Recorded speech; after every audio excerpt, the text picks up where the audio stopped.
રાયખડના સલમાન એવન્યુના ડિમોલેશનને મામલે મહત્વપૂર્ણ ચુકાદો સામે આવ્યો છે અને પહેલી વારનો આ એક મહત્વપૂર્ણ ચુકાદો છે કે જે ડિમોલેશનને લઈને સુપ્રીમ કોર્ટે ગાઈડલાઈન આપી છે। આપણે જણાવીએ કે સુપ્રીમ કોર્ટની ડિમોલેશનની નવી ગાઈડલાઈન અંતર્ગત આ પ્રથમ ચુકાદો છે।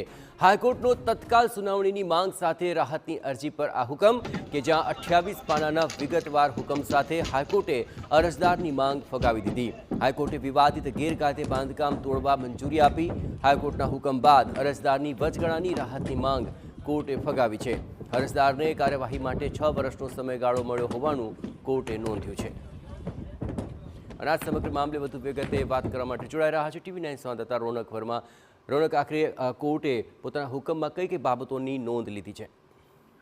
બિલકુલથી સલમાન એવન્યુના જે ગેરકાયદે માળ હતા તેને તોડવાની કામગીરીને રોકવા માટે અરજદાર દ્વારા ગુજરાત હાઈકોર્ટમાં દાદ માંગવામાં આવી હતી। ગુજરાત હાઈકોર્ટમાં તત્કાલ સુનાવણીની માંગ સાથે જે રાહત માંગતી અરજી કરવામાં આવી હતી તેને ગુજરાત હાઈકોર્ટે ગઈકાલે સાંજે ફગાવી દીધી છે। 28 પાનાનો જે વિગતવાર હુકમ છે તે કરવામાં આવ્યો છે અને આ સાથે જ જે માંગ ફગાવી દેવામાં આવી છે। કોર્ટ દ્વારા નોંધવામાં આવ્યું છે કે 23/10/2018 બાદથી અત્યાર સુધી જે અરજદાર છે તેને પૂરતો સમય મળ્યો છે યોગ્ય કામગીરી કરવા માટે। 6 વર્ષના લાંબા કાર્યકાળ દરમિયાન પણ જે કામગીરી છે તે નથી કરવામાં આવી, પરિણામે હવે કોઈ પણ પ્રકારની રાહત આપી શકાય નહીં। આ ઉપરાંત મહત્વની વાત એ છે કે જે પ્રકારે ગુજરાત રાજ્યમાં અને દેશભરમાં ડિમોલિશનની કામગીરી ચાલી રહી હતી ત્યારબાદ સુપ્રીમ કોર્ટ દ્વારા પણ જે સંજ્ઞાન લેવામાં આવ્યું હતું અને ત્યારબાદ થોડા સમય પહેલા જ સુપ્રીમ કોર્ટ દ્વારા ડિમોલિશન મામલે એક નવી જે ગાઈડલાઈન છે તે જાહેર કરવામાં આવી હતી અને તે ગાઈડલાઈન બાદ ગુજરાત હાઈકોર્ટનો આ પ્રથમ ચુકાદો છે અને આ ચુકાદા અંતર્ગત હવે જે ડિમોલિશનની કામગીરી છે તે તોડવામાં આવશે અને તે જ રીતે આ બિલ્ડિંગ છે તે તોડવામાં આવશે।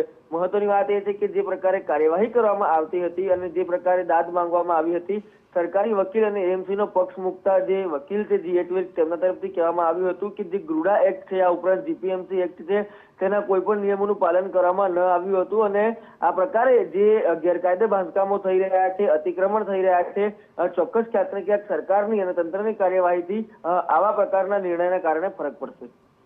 આભાર રોનક, તમામ ગતિવિધિઓ પર આપ નજર રાખતા રહેજો। તો પહેલો આ ચુકાદો અને તેમાં 28 પાનાના હુકમની અંદર આ મહત્વપૂર્ણ નોંધ કરવામાં આવી છે અને રાયખડના સલમાન એવન્યુના ડિમોલેશનના મામલે આ મહત્વપૂર્ણ હુકમ કર્યો।